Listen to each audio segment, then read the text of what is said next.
These are the secrets that airports, airlines, and the entire aviation industry would rather you never think about.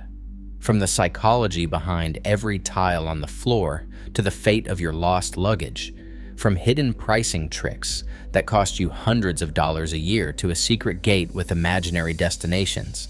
This is everything that happens behind the scenes at the places nearly 10 billion passengers passed through in 2025 alone.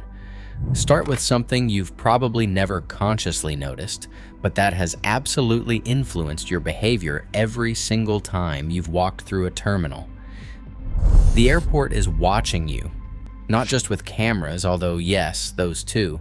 It's watching you with design.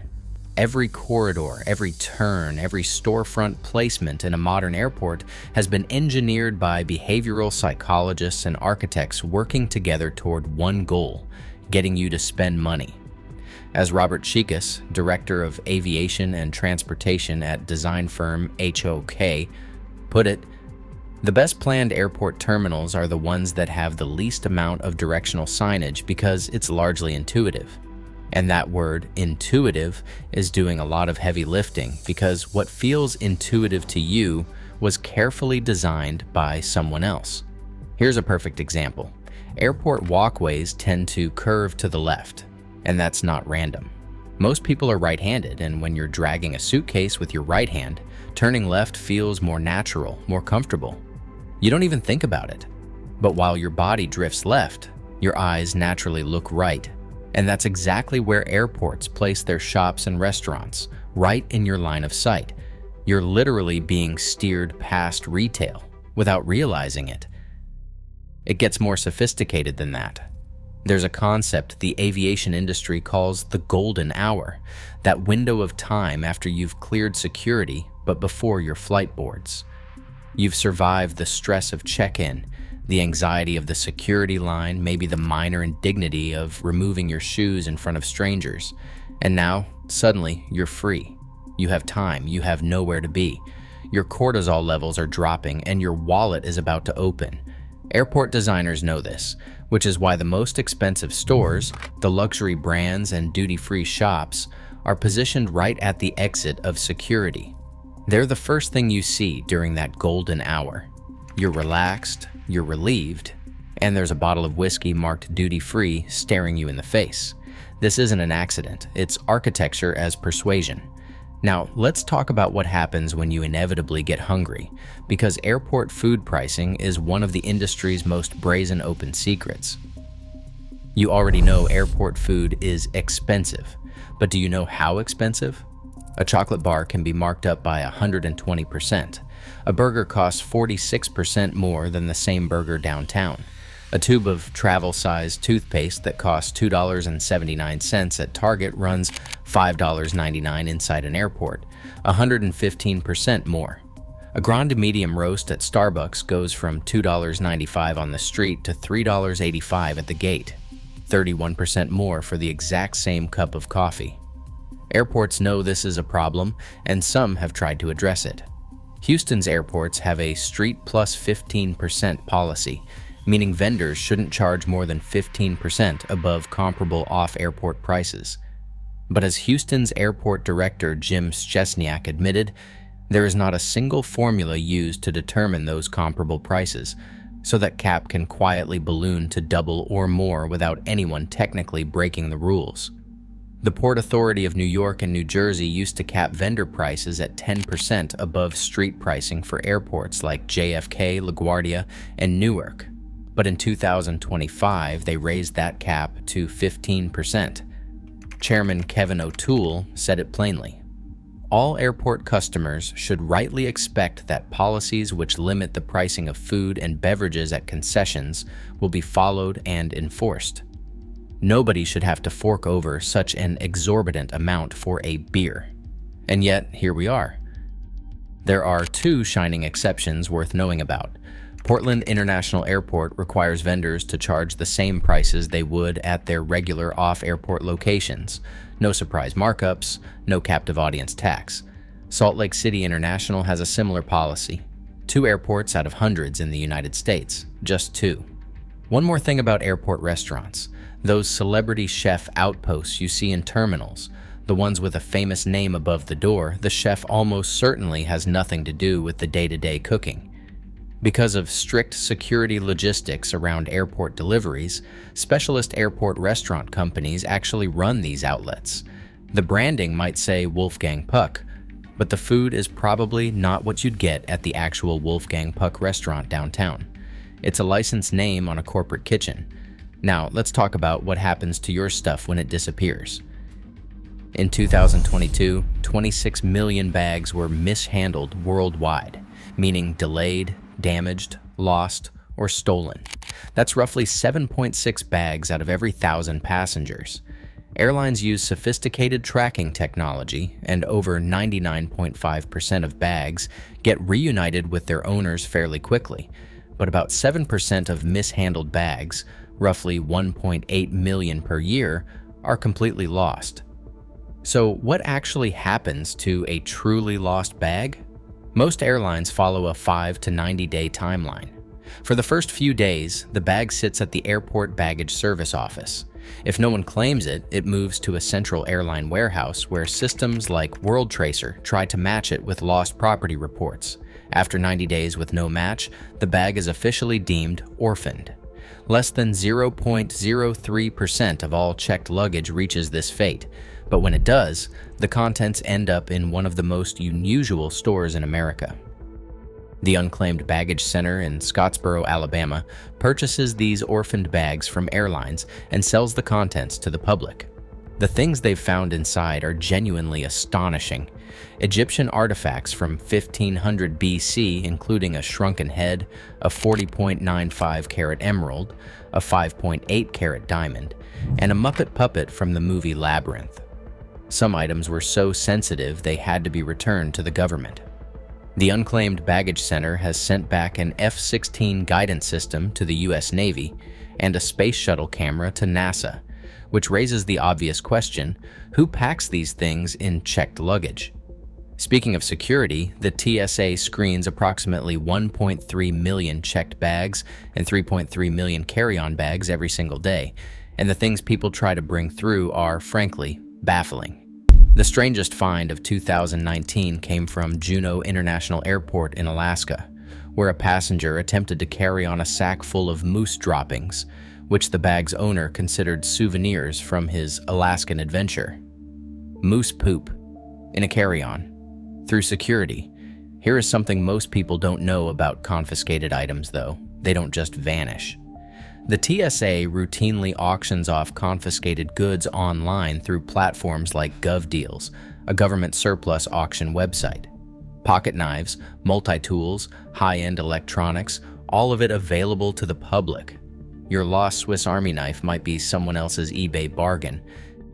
And while we're on the subject, here's a warning the TSA has issued recently. Be careful with free airport USB charging ports. In some reported cases, these ports have been compromised by hackers in a practice known as juice jacking, where malicious software gets installed on your device or data gets stolen through the charging connection. Confirmed cases are rare, and the warning is largely preventative, but the TSA also flagged free airport Wi-Fi as a potential security risk, so bringing your own charging cable and portable battery is a smart call. If you want to skip security headaches altogether, TSA PreCheck costs $76.75 for a 5-year membership, while Global Entry, which includes PreCheck plus expedited customs, runs $120 for 5 years. That's $24 a year. If you fly more than twice a year, it's almost certainly worth it. Now, here's one of the best-kept secrets in aviation, and it has to do with something you've probably celebrated. That moment when the captain comes on and says, "Good news, folks, we're going to be arriving about 15 minutes early today." Feels great, right? Like the universe is giving you a gift? It's not a gift. It's math. It's called schedule padding. Airlines deliberately inflate their published flight schedules so that flights appear to arrive early or on time even when nothing special happened. On a typical flight, airlines pad their scheduled time by 9.1%, but 31% of U.S. flights are scheduled for 110% or more of how long the route actually takes. The pilots flew at the planned cruise speed, took the planned route, burned the planned fuel, and the aircraft arrived exactly when the route was always going to take. The airline just published a longer estimate. This padding keeps growing. In 2012, the average was 8 minutes.